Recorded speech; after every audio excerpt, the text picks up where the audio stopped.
The world has lost one of comedy's most unforgettable voices. Catherine O'Hara, the woman who made us laugh through holiday chaos, small-town drama, and unforgettable one-liners, passed away on January 30th, 2026, at the age of 71. At first, fans were told her death followed a brief illness. But now, with the release of her official death certificate on February 9th, 2026, the full story has finally come to light, and it reveals a quiet battle she kept entirely out of the public eye. Catherine O'Hara died from a pulmonary embolism, a sudden and often deadly blockage in the lungs caused by a blood clot. The underlying cause was rectal cancer, a diagnosis she had been fighting privately for months. What really happened? According to the Los Angeles County Medical Examiner's Office, O'Hara had been under oncology care since March 2025, with her last recorded visit just 3 days before her death. On the morning of January 30th, emergency services were called to her home in the Brentwood area of Los Angeles after she experienced severe breathing difficulties.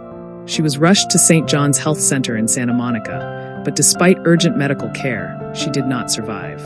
The death certificate confirms that the pulmonary embolism developed rapidly, leading to her passing within hours of symptoms beginning.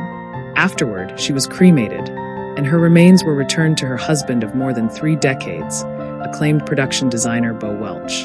Pulmonary embolisms can strike suddenly, especially in patients dealing with cancer.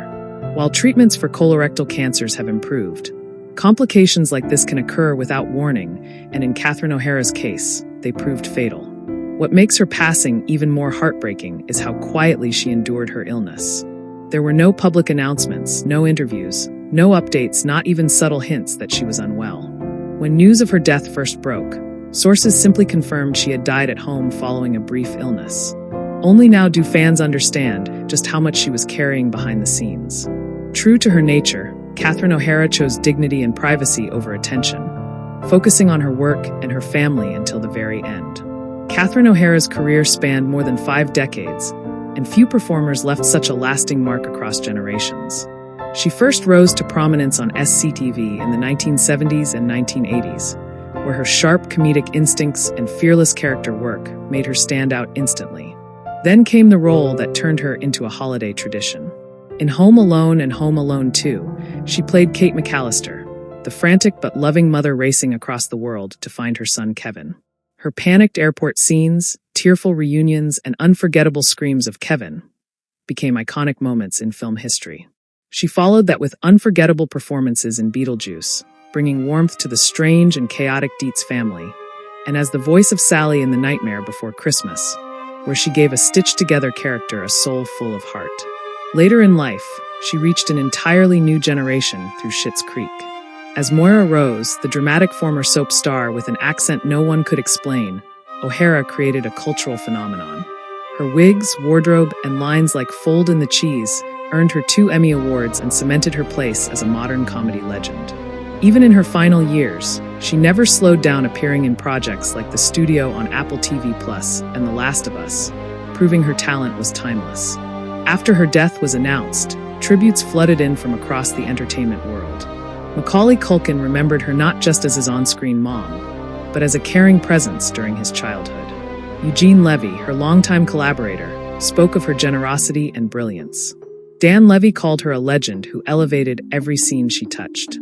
Fans shared clips, quotes, and memories from Moira Rose's dramatic monologues to Kate McCallister's desperate airport sprints. For many, Catherine O'Hara wasn't just an actress, she was comfort, laughter, and familiarity during difficult times. The release of her death certificate brought clarity, but also reflection. Catherine O'Hara faced a serious illness with remarkable strength and grace, choosing to live and work on her own terms. At 71, she had already given the world more laughter than most could in a lifetime. Her performances will continue to play in living rooms, holiday marathons, and streaming queues for generations to come. She may be gone, but every time someone quotes Moira Rose, laughs at Home Alone, or hums a tune from The Nightmare Before Christmas, Catherine O'Hara lives on. If Catherine O'Hara's work ever made you laugh, smile, or feel a little less alone, take a moment to honor her legacy. Like the video, share your favorite Catherine O'Hara role in the comments, and subscribe for more stories celebrating the lives and legacies of entertainment's most unforgettable icons. Thank you for watching, and rest in peace, Catherine O'Hara.